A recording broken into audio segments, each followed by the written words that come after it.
Seperti dimaklumi tadi kita bicara bahwa surat Al-Alaq yang turun adalah 1-5, maka sekarang kita akan melanjutkan mulai dari surat 6 sampai terakhir ayat, yakni 19 ayat. Allah Subhanahu wa taala mengatakan kalla innal insana layatgha.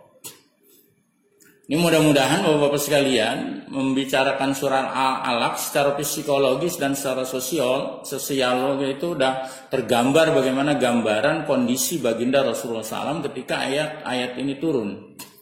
Itu kita sudah bicarakan, ini adalah ayat-ayat yang turun ketika Rasulullah SAW masih berdakwah dalam kawasan tertentu, yakni orang-orang dan sahabat-sahabat terdekat, belum memproklamirkan bahwa Rasulullah SAW adalah seorang nabi, tetapi memproklamirkan hanyalah kepada kelompok kecil, yakni sahabatnya dan teman-teman yang Rasul yakin bahwa mereka tidak menolak tentang klaim bahwa Nabi Muhammad seorang Rasul.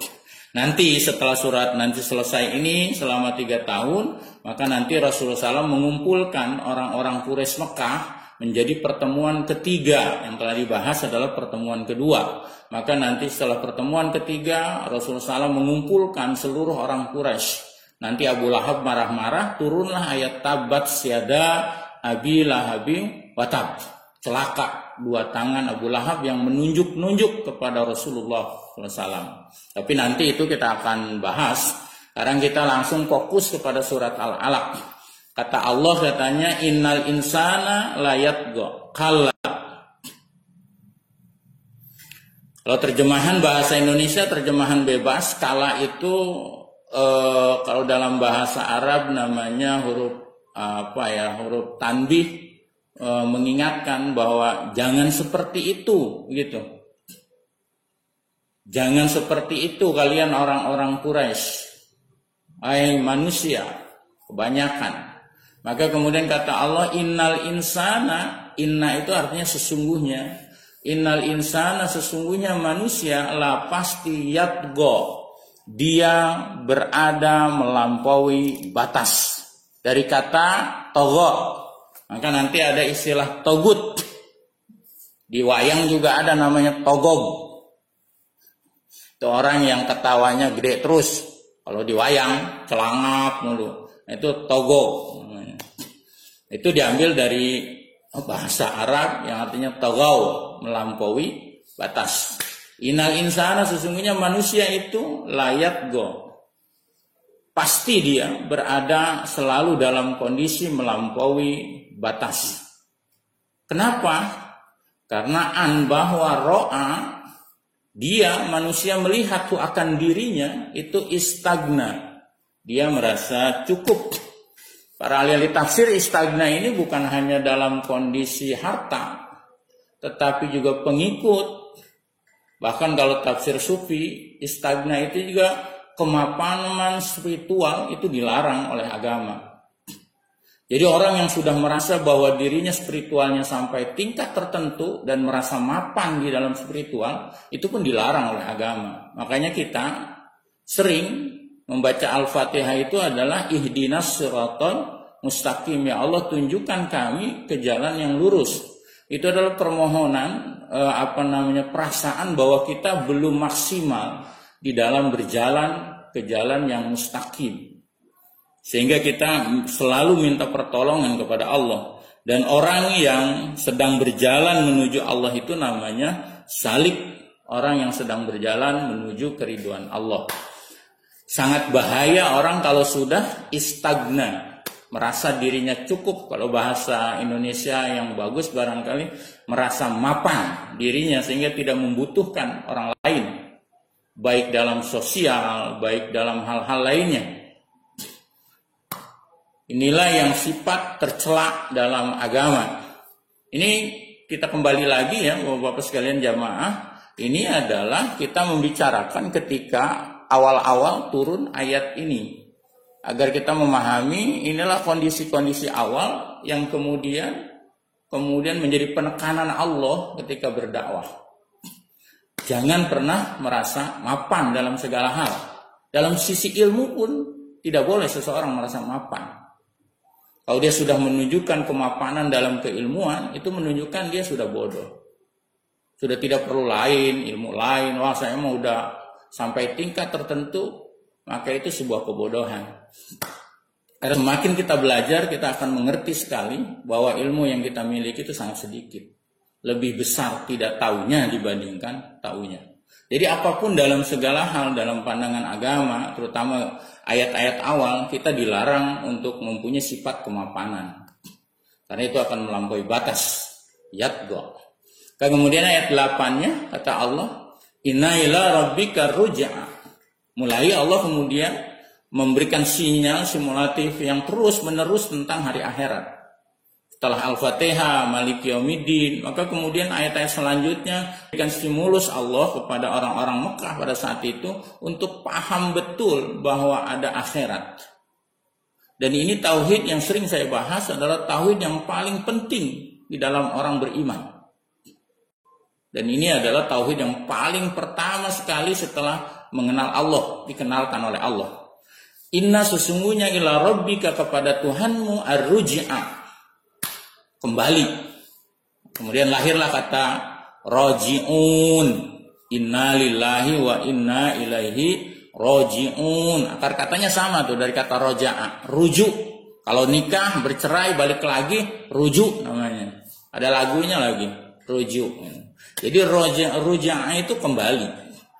Allah memberikan stimulus terus bahwa hidup ini bukan sesuatu yang sudah selesai. Tetapi kehidupan ini adalah kehidupan yang akan menghadapi kehidupan akhir. Yang kemudian dalam bahasa agama disebut kehidupan akhirat. Dan sesungguhnya kepada Tuhanmu lah kalian ar-ruj'a akan kembali. Ara'aital ladzi yanha. Mulai kemudian Allah memberikan tentang kondisi Nabi Muhammad SAW, melarang, mencegah orang menyembah berhala. Lalu kemudian Allah mengatakan, ara'aital ladzi yanha. Bagaimana pendapatmu tentang orang yang melarang abdan, seseorang idza shalat, ketika dia sholat. Ini sholat bukan sholat 5 waktu ya, belum. Ini adalah sholat yang waktu sudah kita bahas, sholat malam, lalu kemudian sholat 2 waktu, pagi dan sore.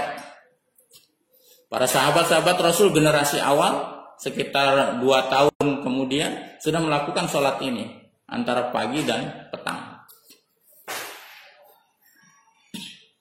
Ara'aita in kana 'alal huda.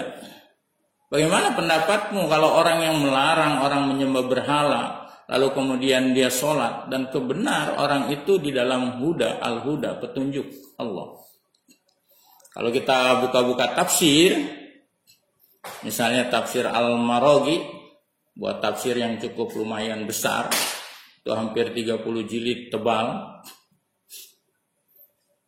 Allah mengatakan bahwa sholat di sini adalah sholat pada awal-awal. Akhbaroni an halin hadal ahmaq fa inna amrahu la ajabun faqad balagha bihi al-kibar wa tamarrud wal inad ayan hiya abdan min abidillah an salatihi wa yataqidu annahu yajibu alaihi ta'atu wa huwa laisa bi khaliqin wala razzaqin. Jadi seseorang yang melarang orang menyembah berhala, lalu kemudian dia melakukan ritual sholat sendiri, lalu kemudian dia dalam petunjuk Allah, bagaimana pendapat kalian? Kalau kemudian dia melarang orang menyembah berhala, padahal dia kemudian sebenar-benarnya orang yang memberi hidayah, memberikan petunjuk.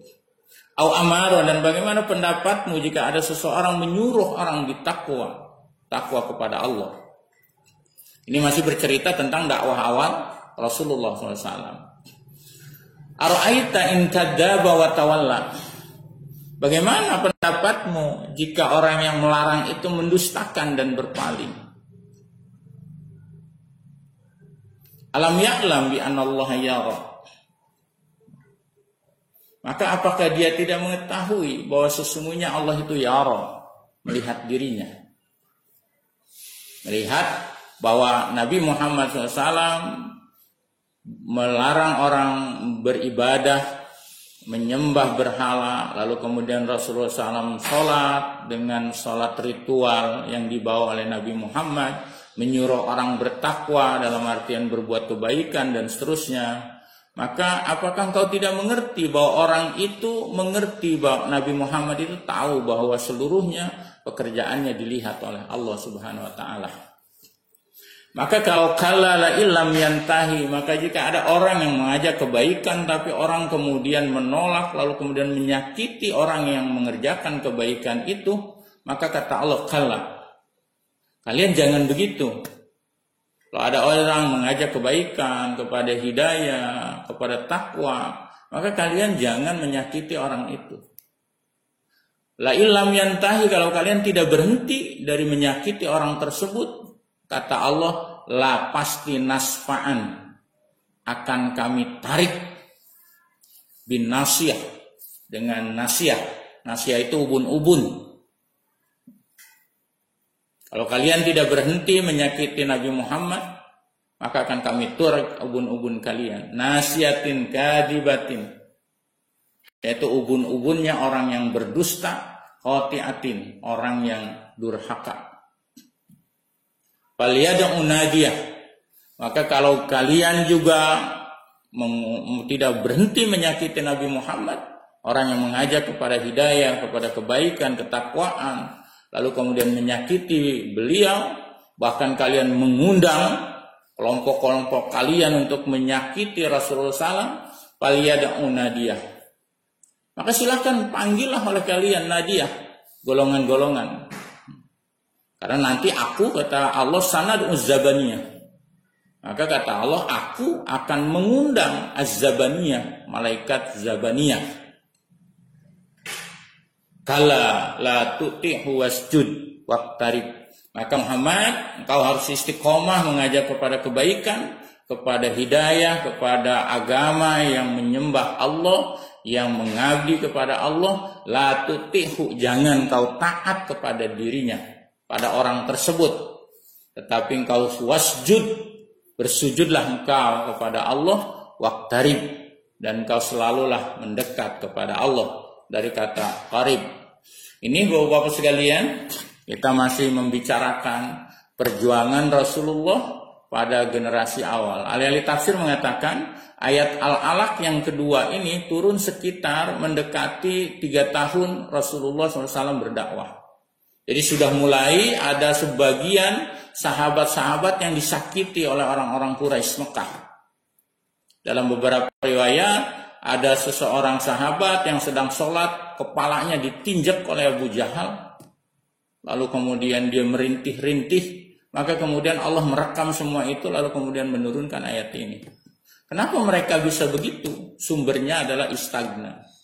Mereka merasa mapan, mereka punya harta yang banyak, mereka punya pengikut yang banyak, maka kemudian mereka memperlakukan orang-orang beriman di luar batas kebiasaan. Jadi Bapak-bapak sekalian, kalau kita bicara tentang ilmu historiografi Al-Quran, maka kita bisa menangkap generasi apa awal-awal baginda Rasulullah SAW berdakwah tidak seperti kita berdakwah mudah. Pada saat itu pertentangan dari orang-orang Quraisy, lalu dengan sahabat yang umumnya orang-orang kecil, kebanyakannya, walaupun mereka dari tokoh-tokoh Quraisy, lalu kemudian penyiksaan orang-orang kecil tersebut ketika memeluk Islam, itu adalah proses-proses Islam yang berada awal ketika di Mekah Al-Mukarramah. Nanti kita akan membicarakan selanjutnya surat Al-Qalam, selanjutnya Al-Mudassir, lalu selanjutnya Al-Muzammil, lalu Al-Mudassir. Maka nanti setelah itu baru kita membicarakan surat selanjutnya, yakni Al-Lahab. Jadi Bapak-bapak sekalian bisa memberikan atau tergambar bagaimana Al-Quran pertama kali disusun. Jangan pernah punya asumsi susunan Al-Quran ayat-ayatnya tersebut adalah kerjanya para ulama. Itu adalah kerjanya baginda Rasulullah SAW, tadi yang telah saya sebutkan dalam ulumul Quran namanya tawakuf. Taufiki, bukan tawakuf, tapi taufiki. Jadi dari ilham dari Allah penyusunan surat-surat itu. Nanti kalau sudah itu sebagian besar, maka biasanya sahabat-sahabat awal melakukan pembelajaran Al-Quran dengan Rasulullah dari 4 surat ini selalu terus mereka mengulang-ulangnya.